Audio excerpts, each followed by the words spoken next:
Le débat du grand soir avec Renaud Muselier qui est avec nous, député européen Les Républicains, bonsoir, et Alexis Bachelet, député socialiste des Hauts-de-Seine, bonsoir à vous. On va commencer, si vous le voulez bien, par la question de l'hébergement des migrants. C'est une question chaude de cette semaine. Le ministre de l'Intérieur veut les répartir un peu partout en France pour désengorger la fameuse jungle de Calais, et il passe en force sans demander l'avis des élus. Est-ce qu'il a raison d'après vous, Renaud Muselier ? Non, il n'a pas raison.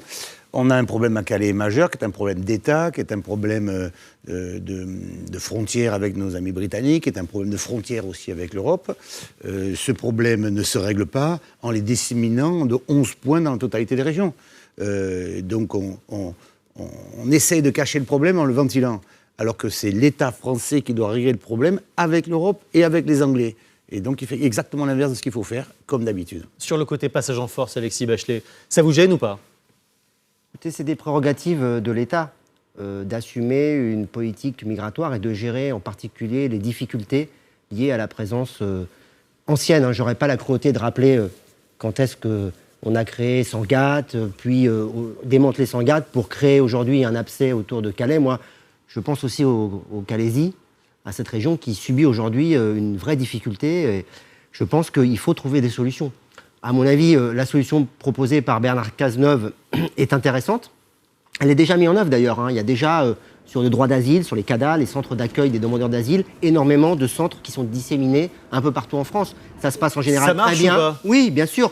Vous savez très bien Aujourd'hui, on a des discours politiques qui viennent créer de la peur et de l'anxiété en laissant croire qu'on va faire déferler sur des petites villes ou des villages, des centaines ou des milliers de migrants. C'est pas du tout ça qui va se faire. C'est des petites unités de 30, 40, 50.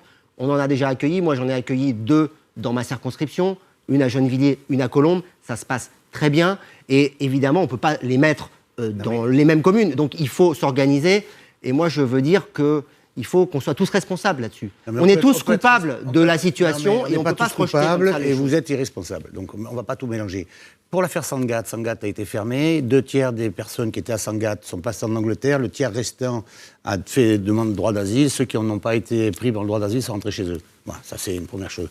Deuxième chose, on peut toujours dire l'époque, Sarkozy, etc. Mais enfin, en 2012, il y avait grosso modo 40 000 personnes qui quittaient la France et qui étaient renvoyées chez eux. Aujourd'hui, on a moins de 15 000. Bon. Donc ça, c'est une vraie politique nationale irresponsable. Et on n'est pas tous coupables. On fait des choix qui sont des mauvais choix.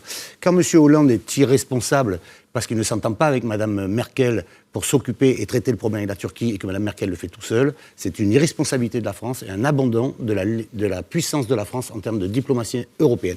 Quand M.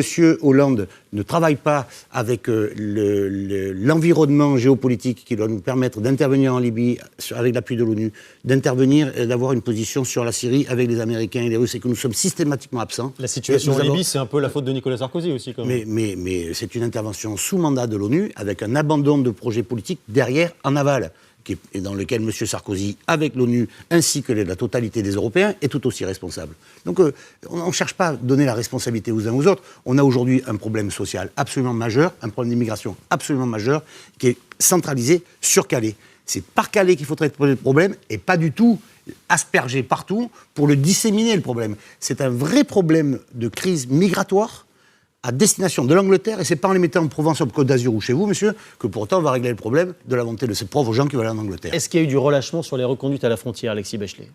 Non, il y a des chiffres qui disent que les reconduites à la frontière se sont toujours faites. Ce qui a changé, c'est le flux. On sait très bien que la situation en Syrie, en particulier, l'exacerbation du conflit, il a eu lieu à partir de 2012, 2013, 2014. Et la plupart des nouveaux migrants viennent soit effectivement de Libye, ou de pays comme la Somalie, qui sont aussi déstabilisés, mais aussi beaucoup viennent effectivement du Soudan, et puis de Syrie, de l'Irak, et de ces régions qui subissent aujourd'hui des conflits nouveaux et inédits.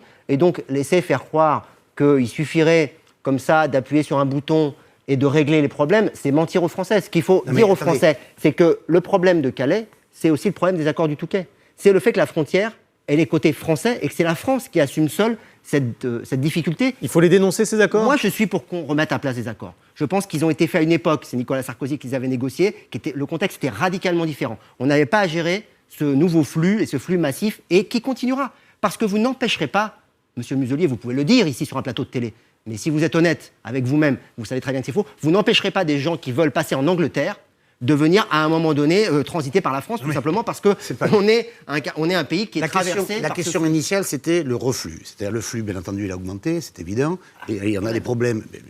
Non mais connaissons-le. Mais la question, c'était sur les retours à la frontière. Le retour à la frontière, c'est le reflux. Et dans le reflux, on est passé de 40 000 à moins de 15 000. Donc ça, c'est le reflux. Donc il y a encore plus de demandes et il y a encore moins de reflux. Ce qui veut dire que nous avons fabriqué dans notre pays, avec les aides sociales, avec l'absence de retour sur les territoires qui sont malheureusement à nos frontières, et l'absence de discussion du Touquet qu'il faut revoir, on se retrouve dans un schéma où la France est un aspirateur, parce que c'est le bout du système.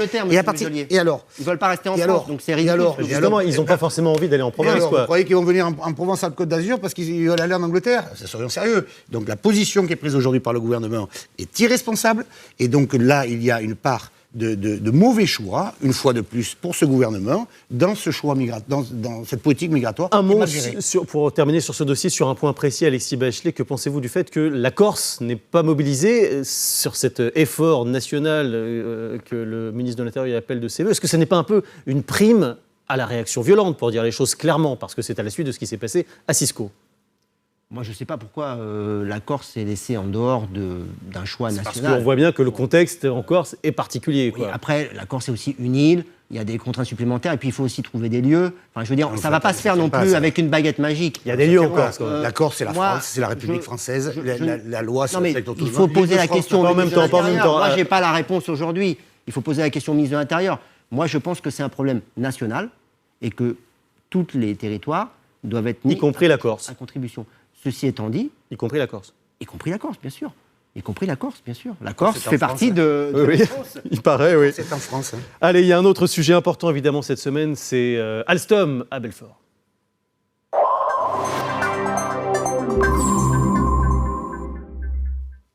Alstom à Belfort qui a reçu la visite aujourd'hui d'Arnaud Montebourg. On l'écoute, le candidat à la présidentielle socialiste.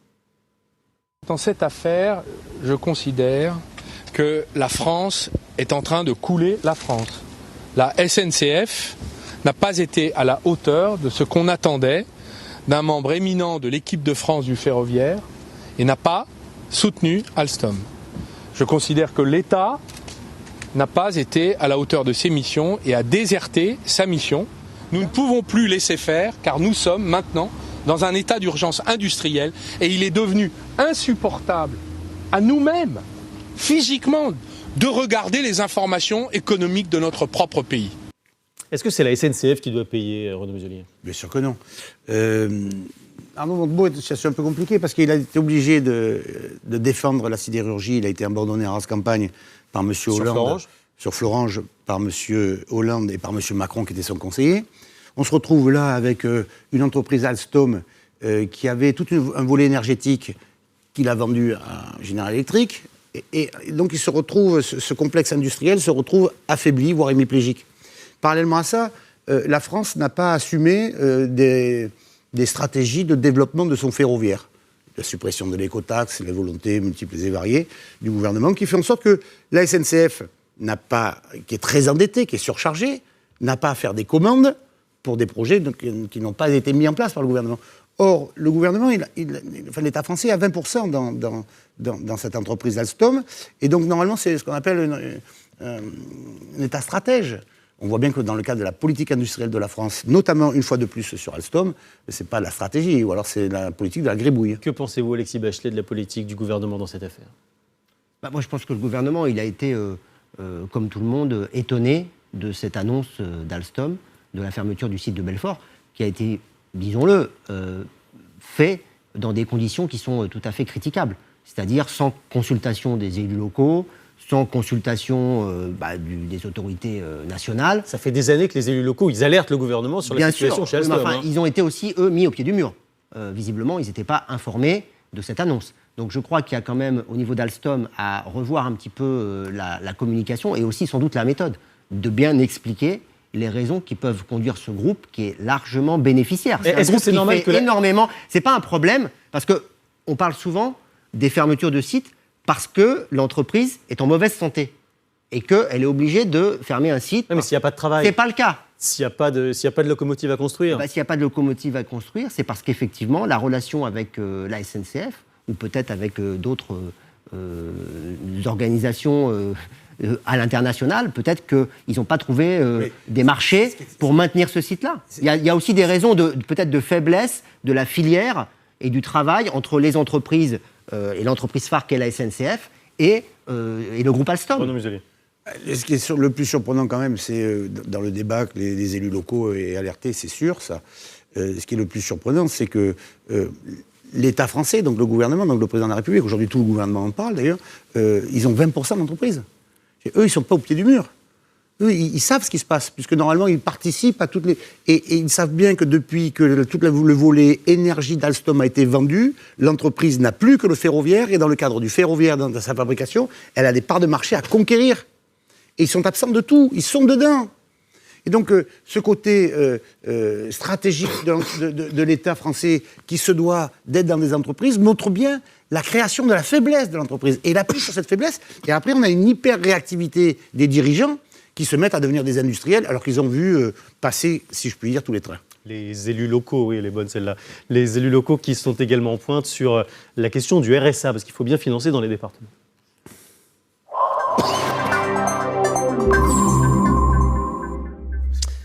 Voilà, et le docteur Muselier, pendant ce temps-là, pardon, est en train de dresser l'ordonnance. Pardon pour cette tout intempestive. Alexis Bachelet, je voulais vous entendre là-dessus. Le Conseil général du Nord qui croise les fichiers du RSA et de Pôle emploi pour baisser l'allocation de ceux qui ne sont pas en recherche d'emploi. Vous pensez quoi de cette démarche ? Moi, je pense que ce n'est pas une démarche qui peut être laissée uniquement entre la main des élus locaux. Le RSA, c'est une prestation généraux qui gère. Oui, ils gèrent, mais c'est une prestation nationale. Les conseils généraux sont opérateurs, mais c'est bien l'État qui décide de verser le RSA à des allocataires. Et donc, moi, je pense que si tous les conseils départementaux se mettent à bricoler, parce que moi j'appelle ça du bricolage, le niveau des prestations en fonction de leurs critères, on n'est plus du tout dans le RSA tel qu'il a été pensé par le législateur. On est dans autre chose. Et donc, moi, je pense qu'effectivement, un gouvernement pourrait très bien décider de laisser la main aux conseils départementaux, et donc ça aboutirait à la situation que moi, personnellement, je condamne et que je trouve ubuesque, d'avoir certains départements où on a RSA d'un certain montant, et le département voisin, où pour des raisons, effectivement, tenant à des choix politiques, et encore une fois... À des questions de finances aussi, il y a plein de départements qui disent on n'a pas les moyens. Oui, mais justement, là, le vrai débat, il est là. Je pense qu'aujourd'hui, la question, c'est est-ce qu'il ne faut pas recentraliser le RSA, qui aujourd'hui, clairement, pèse sur les finances de beaucoup de conseils départementaux, vous n'allez pas dire le contraire, et certains, du coup, cherchent, par des bricolages, à faire des économies pour réduire le poids du coût de ce que... Excusez-moi, mais je crois que vous avez un peu tout mélangé. Le gouvernement fixe les critères d'attribution. Ces critères d'attribution sont, une fois que c'est fixé, il y a des allocataires. Ces allocataires, c'est payé par le département. Oui. Or, aujourd'hui, l'État dit « je vous donnerai moins d'argent pour payer ce que vous devez payer à ces allocataires, donc j'ai fixé les critères. Donc, que font les gouvernements ? Les départements, comme le département du Nord, comme le département des Alpes-Maritimes, comme le département des Bouches-du-Rhône, ayant moins d'argent, il y a un bénéfice là-dessus. On va réduire l'allocation. Non, on ne réduit pas l'allocation. On vérifie si les allocataires respectent les critères d'attribution. Ouais. Ce qui veut dire qu'on constate que dans le département du Nord, dont vous parlez, que sur les 110 000 personnes qui ont des critères d'allocation, d'attribution, il y en a 45 000 qui ont disparu dans la nature. Qui ne sont pas chez Pôle emploi. Qui ont disparu dans la nature. Et donc, qui ne respectent pas les critères d'attribution. Et forcément, vous faites monter le populisme dans ce pays, parce que si vous partez du principe que des gens qui ont des critères d'attribution ne les respectent pas, ils sont quand même payés, eh bien vous avez naturellement une révolte qui gronde.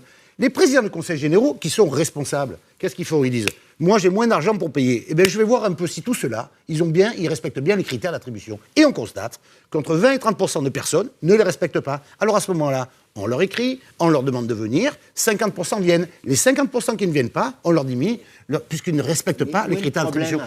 Alexis Bachelet. Où est le problème ? Qui fait monter le populisme ? Qui fait du populisme en pointant du doigt ? C'est celui qui si les gens, les critères, attendez, il y a un dossier, il faut déposer un dossier, il faut remplir des conditions pour être allocataire du RSA. Ouais. Les gens qui remplissent pas les conditions, ils sont pas allocataires. Et point barre. Où est le problème ? Non mais je veux dire, c'est quoi le sujet ? Vous venez de dire l'inverse de ce que vous avez dit tout à l'heure. Sauf qu'aujourd'hui, ces personnes-là qui touchent leur allocation sans respecter les critères sont dans la nature et continuent à toucher leur rémunération, c'est le RSA les pauvres, c'est Leur pas une allocation. rémunération. Ouais, donc pas une je reprends bien, c'est une allocation. le RSA. Donc il faut De bien solidarité. faire attention à ce qu'on dit. Mais pour autant, ils ne toucheront plus le RSA de façon sortie en sifflet s'ils ne respectent pas les critères d'attribution voulus par l'État et payés par les conseils départementaux, et ceci mis en charge et réglé par les conseils Pas ce départementaux. qui Il y a était eu- expliqué. Enfin bon. Il y a eu un cri d'alarme lancé par Dominique Bussereau sur le financement du RSA qui... C'est ça le vrai sujet. Oui, bien Ouais, sûr, il non, faut mais le c'est poser. l'un des sujets. Voilà, c'est l'un des sujets. Ce Après, sera l'un des sujets sans doute ils ont des pris semaines à l'argent pour venir. le payer. Merci beaucoup à tous les deux pour être venus dans le débat du Grand Soir, le Grand Soir politique. Ça continue avec tout de suite l'actu. Un Titus.